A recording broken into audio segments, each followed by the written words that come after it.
வணக்கங்க. இன்னைக்கு சமையலுக்கு கீரை எடுக்கலாம் வாங்க. தோட்டத்துலேருந்து கொஞ்சம் தான் இருக்குது, ஆனாலும் நமக்கு போதும், எடுத்துக்கலாம்.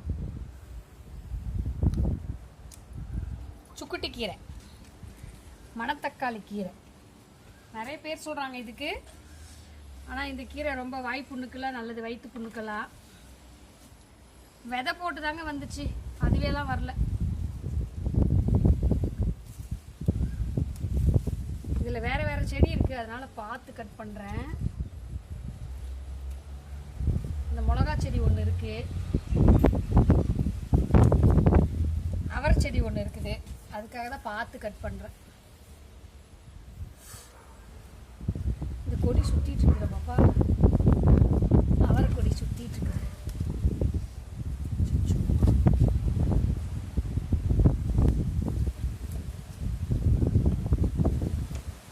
மத்தியானத்துக்கு கொஞ்சமாக ஏதாவது காரக்குழம்பு வச்சுட்டு இதை பொரியல் பண்ணிக்கலாம் இல்லைங்க, அதுக்கு தாங்க பறிக்கிறேன்.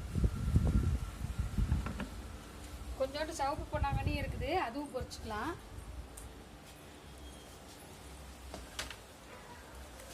தலை தலைன்னு இருக்கு பாருங்க, எவ்வளோ சூப்பரா.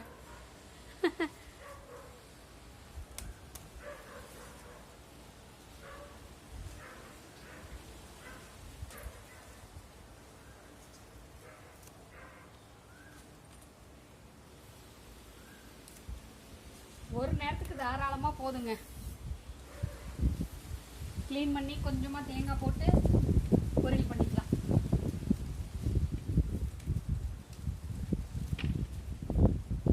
பொதுவாகவே எங்கள் எல்லாருக்குமே ரொம்ப கீரைனா ரொம்ப பிடிக்கும்.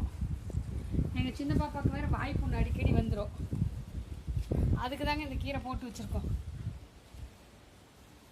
இது உருளைக்கிழங்கு எப்படி வளர்ந்துருக்கு பாருங்க, உருளைக்கிழங்கு செடி.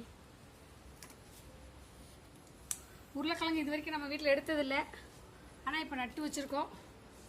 வந்துச்சுன்னா உங்களுக்கு காமிக்கிறேன்.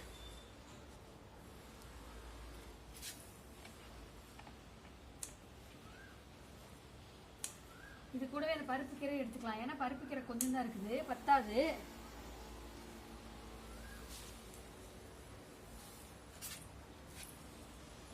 பருப்பு கீரை எப்படி வளர்ந்துருக்கு பாருங்க. இது ஃபுல்லாக எடுத்துட்டு க்ளீன் பண்ணி இப்போ அந்த டப்பாவில் வச்சிடலாங்க, அங்கே நட்டுடலாம். இது சமைக்கிறதுக்கு எடுத்துட்டு இதோட காம்பெல்லாம் மட்டும் வச்சா போதுங்க, வந்துடும்.